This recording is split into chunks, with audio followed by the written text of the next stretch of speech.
Bien, on aurait pu. Alors, justement, en attendant, il y a un match à gagner. C'est le match retour.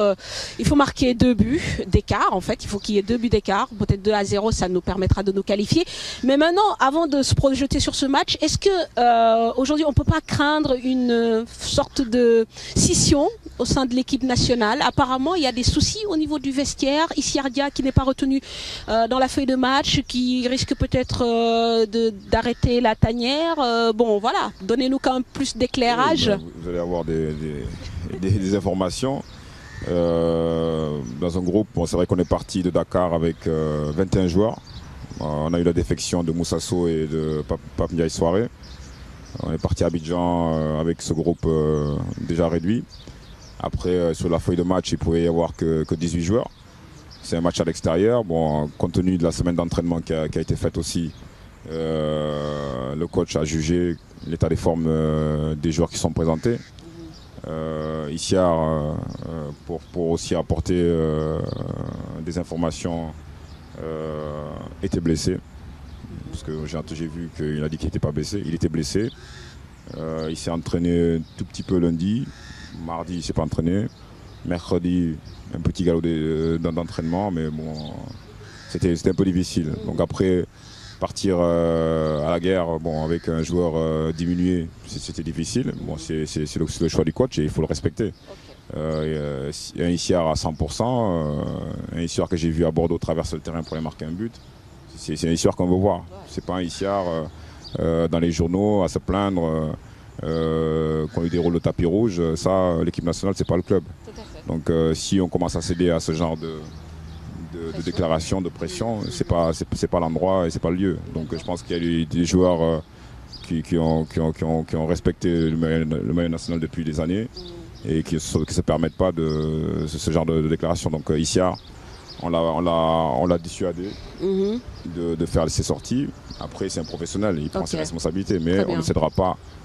On ne cédera à aucune pression et personne n'est indispensable à l'équipe nationale. Tout à fait. Alors, et pour le cas d'Mbaba aussi, parce que vraiment, on se pose la question, comment on peut avoir un attaquant d'une grande trempe et qui reste sur le banc pendant 90 minutes, sachant que, bon, Ibrahima Touré, même s'il est en forme en ce moment, ne joue qu'en Ligue 2 française. Mais compte tenu de la lourdeur de la défense ivoirienne, on a privilégié beaucoup de mouvements. Et ça a payé, parce que derrière, on a vu qu'ils étaient en difficulté face à la mobilité de nos attaquants. Après, Demba aussi, il faut le souligner, c'est un joueur atypique. Dans son club, il est géré, il a un programme d'entraînement spécifique pour lui. Et quand il vient en équipe nationale, on essaie de le gérer au mieux. Il s'entraîne à partir du mercredi, jeudi. Et après, il est à disposition du groupe. Sur un match à l'extérieur, on ne pouvait pas jouer à 3-4 attaquants. Donc le choix a été fait sur Papis et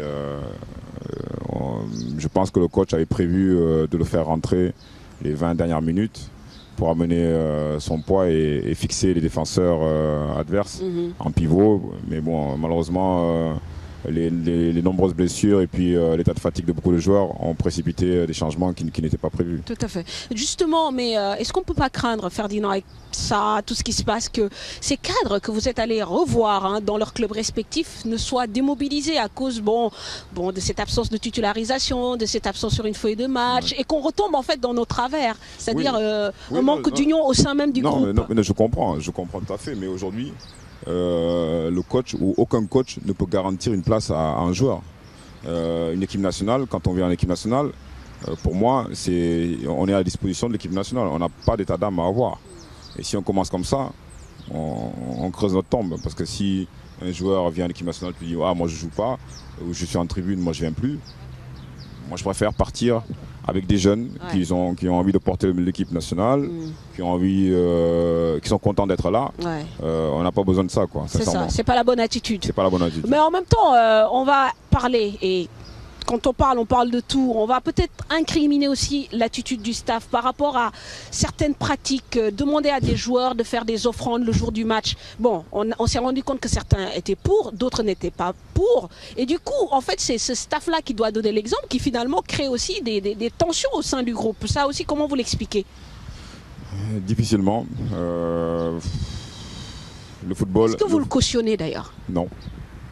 Non, pas du tout. Parce que chacun a ses croyances et il faut les respecter. Mais quand on est en public et quand on est face à différentes opinions, il faut respecter aussi. Tout le monde n'a pas les mêmes croyances, mais je pense que jusqu'à maintenant, on n'a jamais eu de problème par rapport à ça. Après, j'ai demandé beaucoup plus de discrétion par rapport à ça. Mais après, on ne peut pas être au four et au moulin, courir après tout le monde. Donc, non mais bon, ce qui est étonnant, voilà, c'est j'imagine que donner un melon, 15 francs ou je sais pas quoi, ça c'est pas venu des joueurs. C'est venu forcément des membres du staff qui ont demandé aux joueurs. Donc, moi, dans mes rapports, j'ai déjà souligné. Lors de ma tournée, j'ai des joueurs qui m'ont interpellé là-dessus. J'ai fait remonter les informations, j'ai alerté.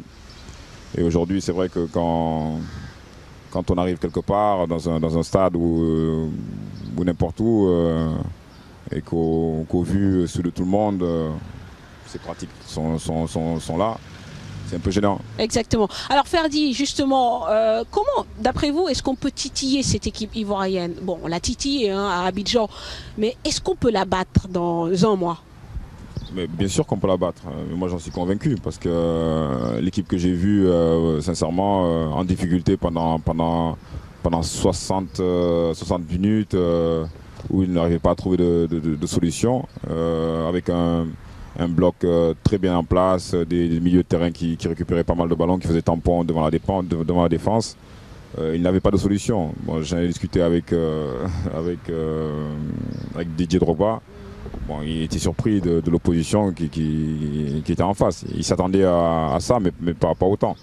Donc c'est vrai qu'on a joué sur un rythme assez élevé. Et malheureusement, le dernier quart d'heure avec le penalty, joué à 10, bon, ça a été compliqué.